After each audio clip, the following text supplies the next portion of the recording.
All right, guys. Tough one. Tough video to make today. So I want to pass on a tip which is really, really fundamental. And it is very simply, don't automatically play the most obvious move or the most natural move, right? It sounds very straightforward, but so many of our mistakes, so many of our missed wins come because we just snatch at something that looks good and we haven't thought, well, what's going to happen if? So let's just recap very quickly. I shared a game in Hunty's World of Pain yesterday where we have a Russo. Okay, so we've got an Italian game. We play f5. This is the Russo gambit. And the opponent now played knight to c3. And this is not good. Why is it not good? It looks very natural, just developing a knight, blah, blah, blah. Well, simply you can capture with the pawn on e4, and the knight can't recapture because he walks into a pawn fork. Okay, so that's example number one. Example number two, through gritted teeth. I had an over the board game last night. Started just after 7:30, and by 8:30 I had managed to lose, go back to my car, drive to Aldi, pick up my tea and a couple of beers, get home and cook my tea. Literally, it was all over. Well, this is how quickly it was over. Are you ready for this? Okay, e4, e5, the bishop's opening. Now, the Freddy Krueger repertoire in the bishop's opening is to play the Calabrese counter gambit with pawn to f5. Okay, now it's kind of dubious and white's +1. All right, but yeah, whatever, right? Opponent takes the pawn. White is now only plus 0.5, and I know to play knight f6. Right, pretty much whatever white does in the Calabrese, you have to play knight f6. Okay, and now opponent plays d4, and this is inaccurate. And what would you play in this situation? Okay, I'm going to put the fish on. E takes d4, then queen takes d4, knight c6 hitting the queen is absolutely fine. Knight to c6 is fine here. It is okay. Well, it's okay, and d5 is okay. Okay, but the best move is to take the pawn. I did not do that. I played d5. Right, plus 1.1 now for white. Okay, fair enough. They take the pawn here. And now I have to take the bishop. Okay? The question is, did I take the bishop? Did I buggery? Okay? So, notice I've got two defenders on this pawn. It's attacked twice, right? I played a natural looking move. Knight to c6, which on the previous move was fine. But here, it's a blunder. Why is it a blunder? Well, let me show you, right? They take the knight. I have to recapture. That's another blunder, by the way. And I was expecting, I thought white now has to trade queens, right? Because otherwise I'm going to capture here. I'm going to be good. I'm feeling pretty good about this. Queen h5 check, right? Where's my knight gone? You had one job that night. One job, which was to stop this. And then it's literally, I just have to sit there and chew off my own feet, right? This is absolutely terrible. The best move, actually, well, there's only two moves, right? I can boot my king here. I can play g6. I play g6, fg, and now whatever happens, I'm just toast. I'm literally toast. So he's threatening to push the pawn and probably capture my rook and make a second queen. Okay. So what can I do? Best move here apparently is bishop e6. So if he pushes, maybe I'll block with the bishop, right? I play my bishop to here. In fact, I was thinking at this point that I could allow him to take and then my queen could take. But that just doesn't work because it comes with check.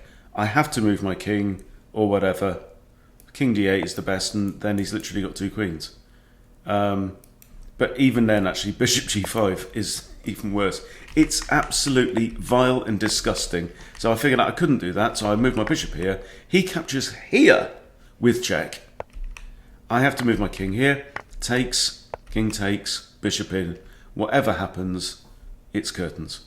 right? If I take here, he wins my queen. What else can I do?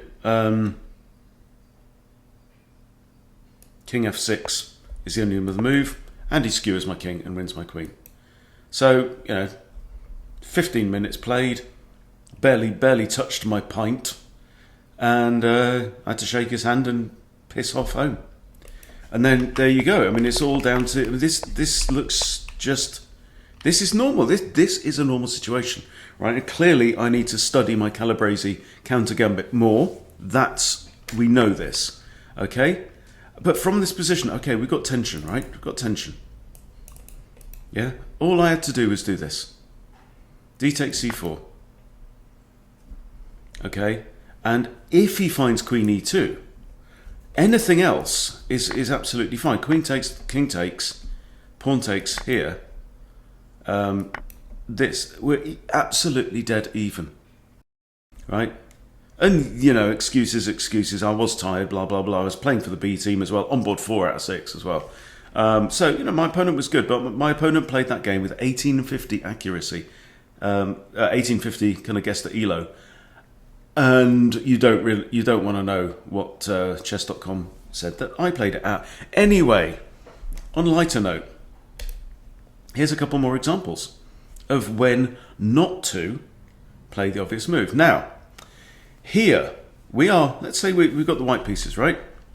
We got the white pieces, and black plays queen to e8. Now, in this game, I actually had the black pieces, okay?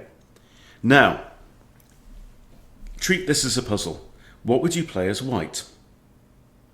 Okay, there's actually one good move for white, and it's probably not the one you're thinking of. Okay, you may notice that we can trap black's bishop, right? Because we have b4, right? But it's a blunder. Why is it a blunder? Figure it out from here. Yeah, here bishop comes back. Here bishop's trapped. He's got nowhere to go. He's going to lose material. But material is sometimes immaterial. What's wrong with this move? Pause and see if you can figure it out, because it's really, really cool. This is really cool. Okay, so white did play this in the game, and I did play the only good move for black, which turns out, let me mark that, to be a brilliancy. What? I was embarrassed. I thought I'd screwed up, because let's see. Right, what happens if the king takes the bishop? Look at my rook. All right, my evil rook. I've castled. Okay, and we have an open f file. Knight takes e5. Check. Right, the bishop cannot take because the bishop is pinned by the rook. What's more, it's not only check, it's a fork, and white is in complete trouble.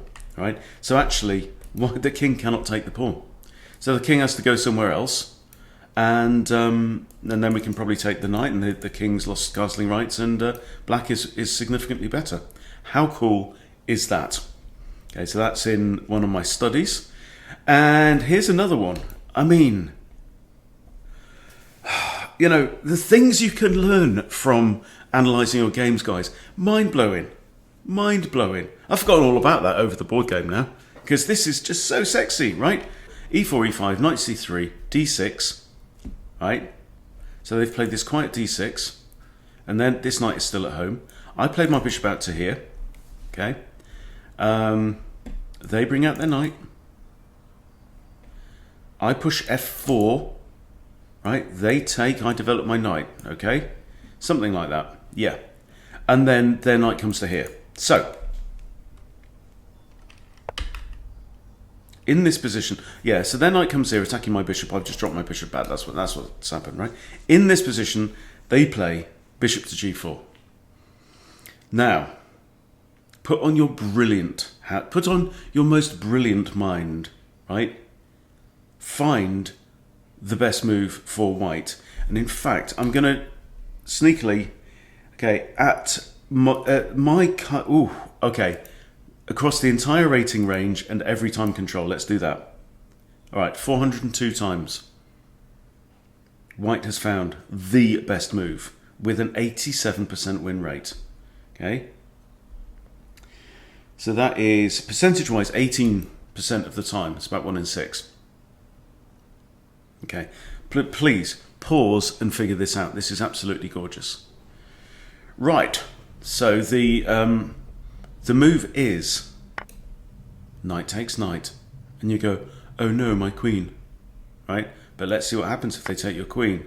Okay. Now, students of chess, you may recognise something going on here. Okay, we've got 2 knights and we've got a bishop staring at f7.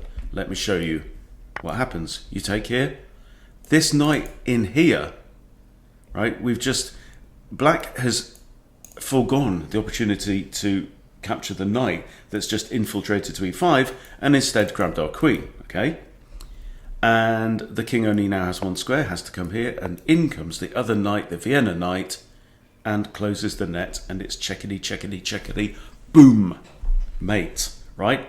Now, some of you, the more eagle-eyed among you, may think that's kind of slightly familiar. Well, let us have a look at Legal's mate, or Legal's trap, okay? So, this comes from the Italian game, right? So the point is, we've got a knight out, and we've got a bishop in the Italian position looking at Freddie, right? They play their pawn out here, we play our other knight out, we have to have 2 knights out in the game, and they pin our knight. Now, the difference between, let's just go back, let's go back a few moves here, right? So here, obviously, our bishop's retreated to there, but that's kind of inconsequential. And the fact that their knight is here really doesn't make that much difference, okay? So it's basically, it's the same position, apart from the bishop's there and their knight is here. Okay? So, this is Legal's mate. So let me go over it again. It's from the Italian game, as white. And the quiet and timid d6. You bring out your knight, they pin. Okay? Now this is key. You have to do this move. And I'll explain why in a second. Okay? h3 and the bishop retreats to h5. This is a mistake by black, because now we can do it. Knight takes on e5. Now what they should do here is recapture with the knight. But if they don't know it and they go, ha, free queen, you go, ha, bang, bang.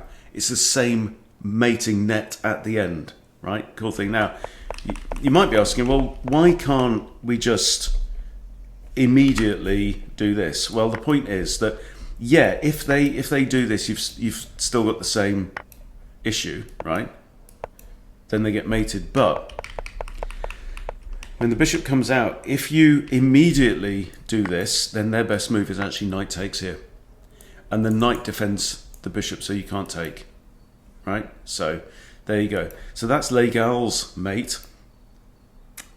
And this is just a similar thing. We've got both knights out. We've got a bishop looking at Freddie, and they pin ours on our queen. So it's like it's a variation on the classic bishop takes Freddie sack trap, but it's an absolute beauty. So, I mean, I haven't memorised Legal's mate. I haven't memorised this, but I'm jolly well going to try and see if I can remember it in the future, because, goodness me, what a beautiful way to win a game.